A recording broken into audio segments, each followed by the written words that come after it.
अस्सलाम वालेकुम नाज़रीन, मैं अजहर खान सलामी टीवी इंडिया के टॉप 50 न्यूज में आप सभी का खैर मकदम करता हूं। 10 अप्रैल 2024 चांद के हिसाब से आज 30 रमजान 1445 हिजरी है। तो चलिए बढ़ते हैं आज की 15 अहम खबरों की जानिब। खादिम हरमैन शरफैन शाह सलमान बिन अब्दुल अजीज ने ईद उल फित्र के मौके पर सऊदी शहरियों, मुकीम गैर मुल्कियों और ज़ायरीन हरम को मुबारकबाद देते हुए फलस्तीनी अवाम पर हमले रोकने की जरूरत पर जोर दिया है। हमास के अहदेदार का कहना है कि तहरीक मज़ाहमत ने इसराइल की गजा में जंग बंदी की ताज़ा तरीन तजवीज़ को मुस्तरद कर दिया है।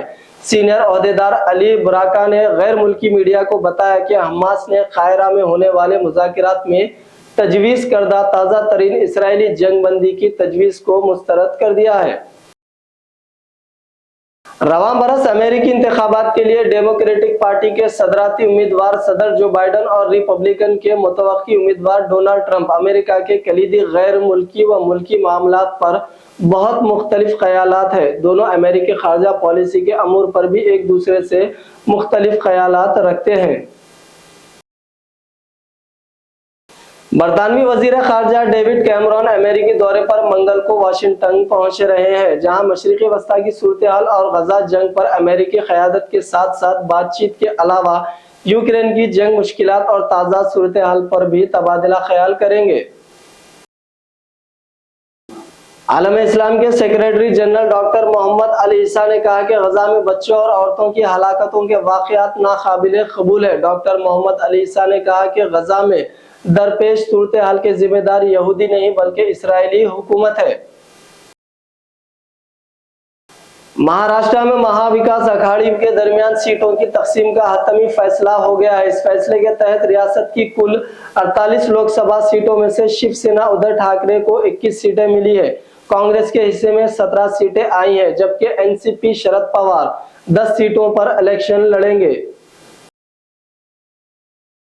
लोकसभा इंतखाबात की सरगर्मियों के दरमियान आरजेडी ने बिहार की लोकसभा सीटों के लिए आज अपने 22 उम्मीदवारों की फहरिस्त जारी कर दी है। बिहार की 40 लोकसभा सीटों में से इंडिया इत्तेहाद की पार्टी आरजेडी के हिस्से में 23 सीटें आई हैं, जबकि कांग्रेस के हिस्से में 9 सीटें आई हैं। मरकजी वजीर फाइनेंस निर्मला सीतारमन के शौहर व सियासी माहिर माशियात परकाला प्रभाकर ने कहा कि अगर बीजेपी मौजूदा लोकसभा इंतखाबात में कामयाबी हासिल कर लेती है और वजीर आजम नरेंद्र मोदी 2024 में दोबारा मुंतखब हो जाते हैं तो फिर मुल्क में दोबारा कभी इंतखाबात नहीं होंगे।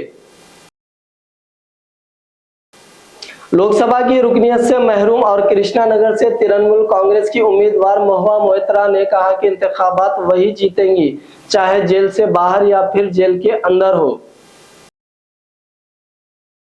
चीफ मिनिस्टर यूपी आदित्यनाथ ने कहा कि वजीर आजम मोदी की हुकूमत में मुल्क की तस्वीर बदल चुकी है। अमरोहा के हापुड़ में इंतखाबी रैली से खिताब में उन्होंने कहा कि उत्तर प्रदेश में आज बेटी और कारोबारी महफूज है, सबका साथ सबका विकास हदफ है। चीफ मिनिस्टर रेवंत रेड्डी ने इल्जाम आयद किया है कि बीजेपी और बीआरएस ने लोकसभा इंतखाबात में कांग्रेस को शिकस्त देने की मंसूबाबंदी की है। रेवंत रेड्डी ने कोडंगल में मजालिस मुकामी के नुमाइंदों और कांग्रेस कायदीन के साथ इजलास मुनक्किब करते हुए लोकसभा हल्का महबूब नगर के इंतखाबी मुहिम का जायजा लिया। बीआरएस के सरबराह केसीआर बस यात्रा के जरिए पार्टी के इंतखाबी मुहिम चलाने कम से कम 100 असेंबली हलकों का अहाता करने की तैयारी कर रहे हैं। पार्टी की जानिब से शेड्यूल को खतियत दी जा रही है। रियासत में गुज़िश्ता 11 यौम से जारी शदीद गर्मी की शिद्दत में किसी हद तक राहत रिकॉर्ड की जा रही है और शहर हैदराबाद में दर्जा हरारत 40 डिग्री सेल्सियस से कम हो चुका है। तेलंगाना के 9 जिला में दर्जा हरारत 44 डिग्री सेल्सियस से तजाविज कर चुका था।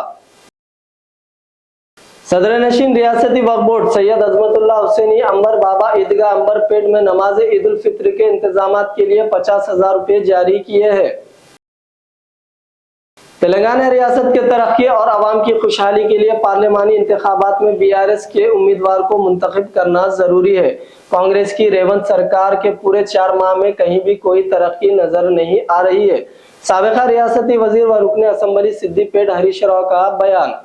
तो नाज़रीन इकराम, ये थी सलामी टीवी इंडिया की टॉप 50 न्यूज। दीजिए आपके दोस्त अजहर खान को इजाजत। अल्लाह हाफिज।